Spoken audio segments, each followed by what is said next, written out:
prendre soin de soi, de sa santé, de son corps, vivre longtemps passe par l'activité physique et donc ce savoir est supposé suffire à nous convaincre de nous y mettre. Voici Pascal. Cette jeune quarantenaire dépense 700 francs par année pour s'entraîner. Et pour elle, le succès de ces salles s'explique facilement. Je vois pas tellement le côté santé, je pense que c'est beaucoup lié à l'image. On est dans une société comme ça. Le sportif, c'est un peu le héros contemporain, finalement. C'est l'ultime incarnation de nos fantasmes de dépassement de soi. Genoux.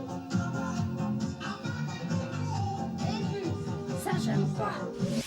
Mais toute une génération est aujourd'hui marquée. Une étude affirme que 50% des footballeurs professionnels ont une arthrose du genou à 50 ans. Pour l'ensemble de la population, c'est seulement 20%. Et bien ça y est, notre ami Johnny est parti pour un marathon qui va durer 2 heures, 2 heures et demie.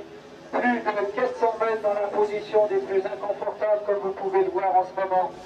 Sans entraînement, on peut soumettre son corps à une demande à laquelle il est incapable de répondre, qui va se traduire soit par une incapacité de terminer l'effort, soit si on a une pathologie cardiaque et qu'on a 60 ans, on peut aussi développer un infarctus.